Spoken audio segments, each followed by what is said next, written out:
ہندوستان کے بت قدوں کو ویران کرنے والا عظیم مسلمان فاتح محمود غزنوی 968 عیسوی میں غزنی کے حاکم امیر سبکتگین کے ہاں پیدا ہوا۔ جب سبکتگین نے حکومت سنبھالی تو محمود کی عمر 10 سال تھی۔ سلطنت غزنی اس وقت صرف ایک شہر کی 4 دیواری تک محدود تھی۔ سبکتگین کی فتوحات کے ذریعے سلطنت کی حدود دریائے کابل کے جنوب میں صوبہ لمغان تک پہنچ گئیں۔ یہاں سے والی لاہور راجہ جے پال کی سلطنت پنجاب کی سرحدیں شروع ہوتی تھیں۔ راجہ جے پال کی سلطنت جلال آباد افغانستان تک پھیلی ہوئی تھی۔ وہ سبکتگین کو مزید آگے بڑھنے سے روکنے کے لیے ایک لشکر جرار لے کر لمغان کی وادی میں اترا، لیکن زبردست شکست سے دوچار ہوا۔ غزنی اور پنجاب میں دشمنی کا آغاز ہو گیا۔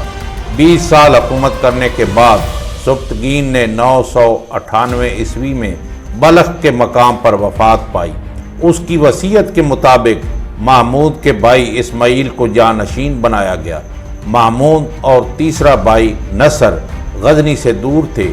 دونوں نے اسماعیل کی تخت نشینی قبول نہ کی اور جنگ کر کے غزنی کا تخت حاصل کر لیا۔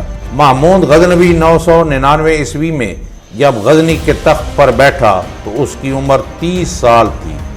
قدرت نے محمود کو ظاہری حسن و جمال سے محروم رکھا تھا۔ اس کا قد درمیانہ اور اعضاء متناسب تھے، لیکن چیچک کے داغوں نے چہرے کی رونق مٹا دی تھی۔ اس کی قوت برداشت غیر معمولی تھی۔ مسلسل سفر کی تکالیف آسانی سے برداشت کر لیتا تھا۔ وہ جنگی معاملات میں بہت تیز تھا۔ حملوں میں محمود ضرورت سے زیادہ سختی نہ اٹھاتا تھا، ایسی حکمت عملی اپناتا کہ مشکلات کم سے کم پیدا ہوں۔ اس کے سفری خیمے شان و شوکت رکھتے تھے۔ سپاہ سالار کی حیثیت سے محمود اچھی طرح جانتا تھا کہ بلا وجہ اپنی جان کو خطرے میں ڈال دینا بہادری نہیں، لیکن ضرورت پڑتی تو وہ دشمن کے لشکر میں گھس جاتا اور صفیں الٹ کر رکھ دیتا۔ محمود کو اس کی ذہانت اور قوت عمل ہی دوسرے فاتحین سے ممتاز بناتی ہے۔ مسلمان بادشاہوں میں محمود پہلا شخص تھا جس نے سلطان کا لقب اختیار کیا۔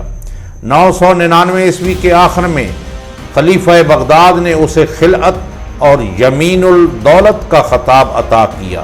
اس طرح محمود براہ راست خلیفہ کا ماتحت تصور کیا جانے لگا۔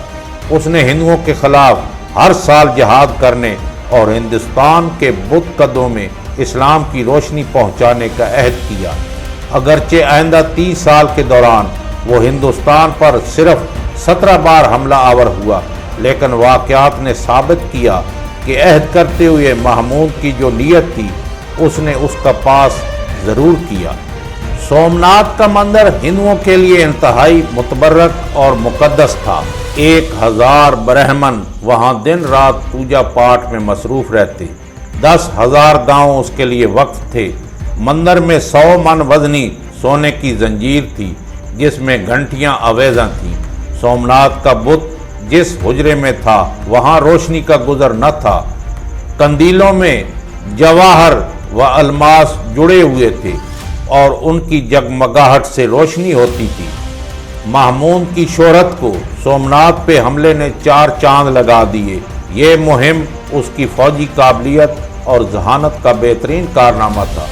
اب تک دعوے زرخیز علاقوں میں ہوئے تھے جہاں اناج کی کثرت تھی اور دوران سفر انسانوں اور جانوروں کے لیے خوراک کی کمی نہ ہوتی اور نہ راجپوتانے کے ریگستانوں کے خطرات۔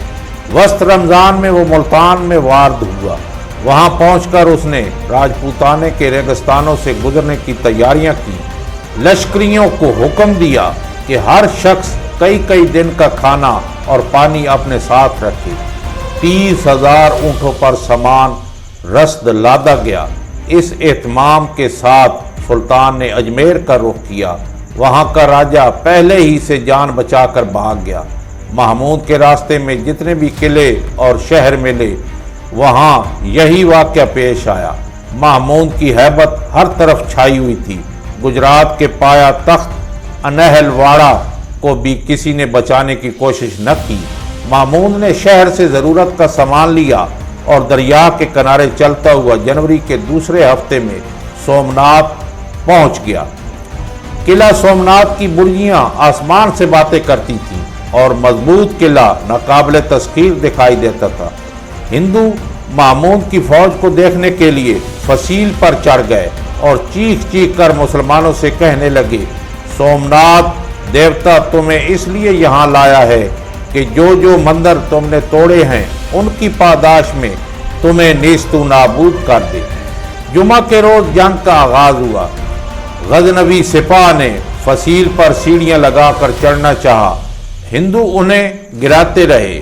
سارا دن اسی جد و جہد میں گزرا۔ ہفتہ کے روز فصیل پر قبضہ کر کے محمود شہر میں داخل ہوا۔ ہندوؤں کا ایک ایک دستہ سومناتھ دیوتا کے بت سے لپٹ کر رخصت ہوتا اور مقابلے پر آ جاتا۔ کشتیوں کے پشتے لگ گئے، مندر کے دروازے پر خون کی ندیاں بہہ نکلی، دو ٹوک فیصلہ نہ ہو سکا اور رات کی تاریکی نے پردہ ڈال دیا۔ محمود اپنی لشکرگاہ کو واپس آ گیا۔ ہندوؤں کو چاروں طرف سے برابر کمک مل رہی تھی، جبکہ مسلمانوں کی قوت لحظہ بلحظہ گھٹ رہی تھی۔ محمود کے اوسان خطا ہو رہے تھے۔ محمود نے اس کٹھن گھڑی میں شیخ ابو الحسن خرقانی کا جبہ ہاتھوں میں لے کر خشوع و خضوع کے ساتھ خدا سے کامیابی کی دعا مانگی اور پھر دعویٰ بول دیا۔ تقدیر جو ہر وقت محمود کے ہم رکاب رہتی تھی پھر آگے آئی۔ محمود دشمنوں کی صفوں کو چیرتا ہوا اس پار نکل گیا۔ ہندوؤں کے پاؤں اکھڑنے لگے۔ آن کی آن میں سومناتھ دیوتا کی قسمت کا فیصلہ ہو گیا۔ قلعہ والوں نے ڈر کے مارے دروازے کھول دیے۔ مندر قلعے کے اندر تھا۔ محمود مندر میں داخل ہوا۔ اس کے ہاتھ اس قدر دولت آئی کہ آج تک لوگوں کی زبانوں پر افسانے ہیں۔ پجاریوں نے کثیر رقم بطور فدیہ دینا چاہی، لیکن محمود نے قبول نہ کی۔ وہ بت شکن کی بجائے بت فروش نہیں کہلانا چاہتا تھا۔ سلطان محمود نے گجرات حکومت سابقہ حکمران خاندان کے ایک فرد دیو سرم کے سپرد کی اور خود واپسی کی راہ لی۔ سلطان محمود کا آخری زمانہ مغربی علاقوں میں جنگ و جدل میں گزرا۔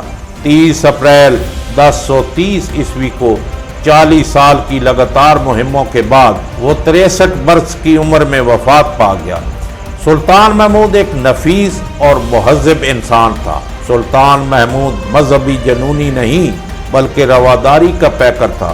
وہ جتنا بڑا فاتح تھا اتنا بڑا علم و فن کا سرپرست بھی تھا۔